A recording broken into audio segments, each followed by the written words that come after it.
Hey everyone, I'm Morgan. And I'm Paul, and we are MTG North, and it is the weekly finance segment here on the show. Let's go, Morgan. Lots of interesting things today. The Unfinity spoilers have started. Dude, the Shocklands look phenomenal, eh? They do. You're jumping ahead, though. I can't help myself. They look good. The artwork in the set, I think will drive the sales of the set. We'll start with a basic idea. They've got rid of silver bordered cards. So part of the set will actually be eternal playable. Yep. They're all black bordered, but the ones that are supposed to be treated like silver cards now have this cool little acorn stamp. Oh, I love that. I do like squirrels though. Once you get a misprint that doesn't have the stamp on it, it's going to get real confusing. But hey, don't worry about that. There's a few spoilers so far. These are two of the acorn cards here, Morgan. Assembled Ensemble and Killer Cosplay. Killer Cosplay. Look at that bear with his honey stick. He's got a Lurgoyf costume on right there. Is that a Lurgoyf onesie? It is. Isn't it cute? Yeah, I like it. Cute as a button. He's invited to my Christmas party. Moving on. These are... Okay, so these you can get in the new unset, and they are eternal playable. So playable in Commander. Yep. Saw in Half and the Space Family Goblinson. So what they did, they designed the set, and then afterwards they kind of went through it and picked out cards that, hey, why would these be silver bordered? We can... These won't break any formats. Exactly. Right? Increase sales and make them useful, right? Yeah. Like, it's a pretty good idea. I like it. Because we've always liked the unsets, right? Oh. They are so much fun to play and draft. I highly recommend you get out and do it. And the unsets basic lands have always looked phenomenal. They have. They always... You go back all the way to Unglued. People still love those. Oh, yeah. They still have value. Yep. People still want them. You can... I'll put the link in the description for this article. You can go back through it. There's a lot to take in. Oh, yeah. But we'll just cover through the good stuff. There is a showcase treatment. Here's one of the Goblinson family once again. It's nice. Like a retro space. The whole set is space themed, by the way. It's like Space Carnival is what they're going for here. First time to space. This is pretty cool. Collector boxes, like them or hate them. Crazy. Will be part of the Unfinity set. Crazy. You know why, though, right? Because there's cards that are eternal legal, so they can do a collector booster, and they feel people will pay the additional money for it, because you are going to get some cards out of your collector booster that are playable, Commander. Absolutely, to drive sales, right? Yeah, absolutely, yeah. So, there's a lot to take in here. So there's the basic lands, right? They look fantastic. Those look great. There's orbital ones, which are the ones that are the planet from space. And then they're calling it the planetary space-ic lands, which are actually on the planet.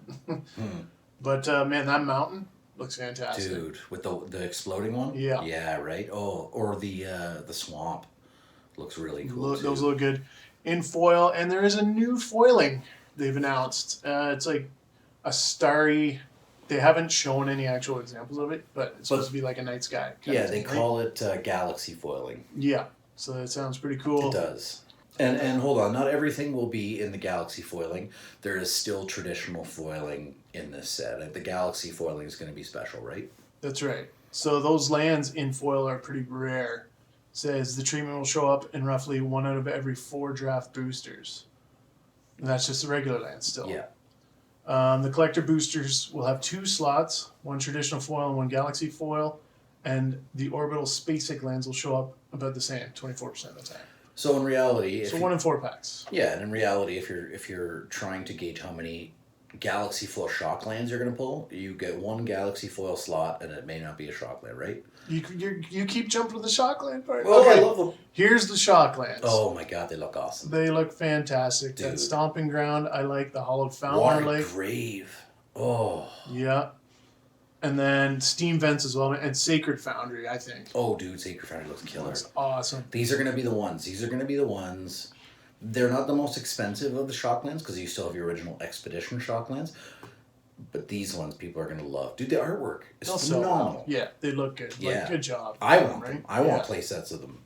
So those, the Shocklands, they'll only show up in about 1 out of every 24 booster packs. I don't know how many's in a box. Yeah, they haven't said yet. No. I don't know if that's 1 per box then, if there's only 24 packs. You'll still be 12 packs in a collector booster, so you don't have a big chance of getting them in a collector booster. If those odds are the same as for the collector boosters. They are, but this collector booster, you can get them in 2 different slots in each pack. You know, 1 in 24 of each each slot, right? If that makes sense. Right. You understand? So your odds are twice as good, basically. Yeah. The other thing about collector boosters is the packs are entirely foil. Oh, There's no non-foil stuff in the collector. So there's no non-foil extended or commander cards. Correct. There is not. Thank God. Well, I mean, you know, okay. Sorry to go off topic a little bit here, but that has financially killed us. Those commander cards in the last 3 standard sets. I don't think there's been a good commander card. There's been one or two, right? Yeah. Like the Wand of Orcus or something like that. But not many. Not great for sure. So. Also in the collector boosters, there will be 3 of the Galaxy foils, so it's really mirroring the collector boosters from Commander, right? Remember, you'd get 3 of those cold foil Etched foils. Etched foils, right? Right. Yes. So they are going back to etched foils? No. Galaxy I'm just saying foils. the pull rates are the same, right? Okay, yes. Comparing Galaxy to etched. Right. Yeah. So that's kind of what you can expect there. Well, I'm personally very interested to see what a Galaxy foil looks like. I'm picturing it in my head, the Galaxy foil. Here, this is what I'm picturing it to look like. Okay, see this in the back of how they did the foiling of the Pokemon? The Pokemon. Now, it's just, I've made this up in my own head because I'm trying to picture something, but that's kind of what I imagine they're going to go for. Yeah, it seems pretty reasonable. Man, there's always so many kinds of foil, so many kinds of way you can foil cards, right? Yeah. So, but I'm stoked to see. I'm a big unset guy myself. I love them because I love the flavor that comes out of them. It's funny. It makes me laugh. Fun to play, right? Oh. I'm glad there's some Black Border cards now. Do you remember when we drafted Unstable? Yeah. Dude, that was phenomenally So fun. fun. Or did we seal it too? Did we play sealed when it came out? I think it was just draft. Yeah, wasn't I think it was just draft. Enjoyable. Oh, Hoisted Hireling. Man, I remember just holding this card up to give it flying so I could just run people over with it. That's great. So yeah, I'll post a link in the description. Like I said, you can check out this full article online. Take your time going through it, unpack it. There's a lot to discuss. It does come out April 1st. I can tell you that. April Fool's Day. 2022. A lot to digest this article. So go ahead and take a read. You guys will be happy you did. I think they're positive changes. Good work. Good work, Wizards. Yep. Moving right along. Weekly top 5. Top 5 eBay sales, Morgan. Okay, starting at number 5, we have a fantastic listing today. The first Jeweled Lotus ever graded on the planet Gem Mint. And look at this guy's gloves. Is this the Stanley Cup guy? Is he selling his Jeweled Lotus? That's Phil Pritchard. Yeah, He's got the case behind him and everything. Look at that. Oh, man. So, yeah, there is only 2 ever graded. By BGS. Oh, okay. So that's the population report is 2? No, total. 1 is 9.5, 1 is a 9. So this guy is just going on pure hype on this auction, which is why I love it. It's one of the craziest I've ever seen. What do you think this sold for at auction, Morgan, on eBay this past week? Well, I've been watching them drop in price on face-to-face games from $1,200 to now on sale they're down to $700. Canadian. Yeah. This one is graded though. What do you think this sold in USD? In USD, I'm gonna say 900. 900 graded for a 9.5? Yep. I mean, I could be way off, but I'm thinking ungraded near mint ones are selling for $700-800. You know what? I'm gonna change my guess. I'm gonna change to 950. 950. 950. All right. Enter your guess in the comments below now. And it sold with 86 bids for $6,600 and comes in at number 5 this week. You just lied to me, didn't you? That's right here, man. $6,000. It's from Italy, by the way. All right. Shipping was another $85 on top of that. If you're the guy that bought this, bro. Dude, there's 86 bids. I'm dumbfounded. You think it was the gloves? I'm gonna say it right now. I'll take an Ancestral Recall from Unlimited any day over a graded 9.5 Jewel Lotus. Yeah. And that's your same price point in Canadian dollars at this point. That's nuts. I'm shocked, Paul. Yep. This is the first weekly finance where I've literally been shocked at number 5.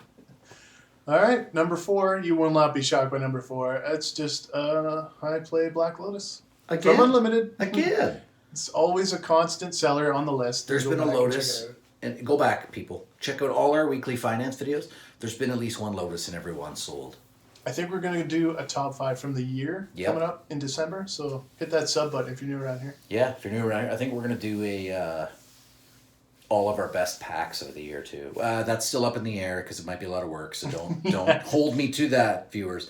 But we are going to try our best to nail together all of our best pack openings in one small video. So you guys can see all the bangers we open this year. Hit the sub.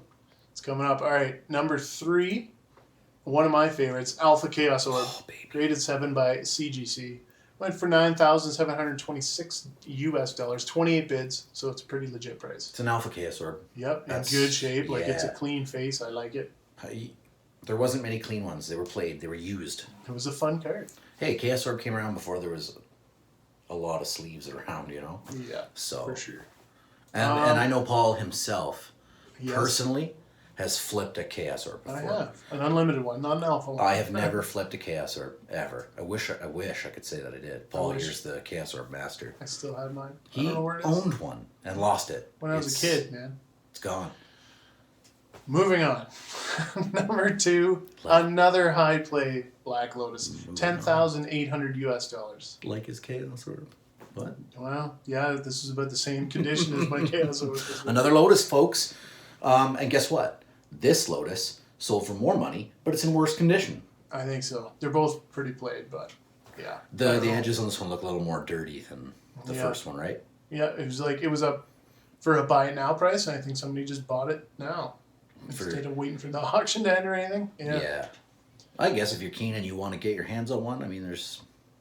But for $200 more, Morgan, you could have got the top listing in this week's eBay top 5. I would have taken number 1 over number 2 any day. And in fact, full set of Arabian Nights. That is that holds a little place right here in my heart. I love Arabian Nights. I think that's that's my first favorite expansion set. Your first favorite? Yeah. It was the first expansion, really. Yeah, my second favorite was Legends. What was your third? Antiquities? No. I really didn't like Antiquities because it was so artifact based. Now, we're talking today. My love for Antiquities is a lot greater than it was before due to the scarcity of the cards. Because of dollar signs? That's right. Yeah. But back then, Antiquities, I was like, oof. Yeah, it wasn't quite. Nothing was good back then. Mishra's Workshop was not an expensive card when SF came out. The Winter Factory, those things sold for very cheap for a very long time. I think that Antiquities only has jumped up in the last 10 years, right? All the good stuff in it. Yeah, this has got rare. Anyways, that's it, guys. Thanks a lot. Another Monday down. Let's got through this. Hit that sub button. We'll show you guys some more Teferi. Or at least leave a like. We appreciate that. Thanks, guys. Coming up next, we got the value video for Crimson Val. Ooh, stay tuned for that. See if we get hammered. You guys love watching us get wrecked on value. Thanks, guys. Thanks, guys.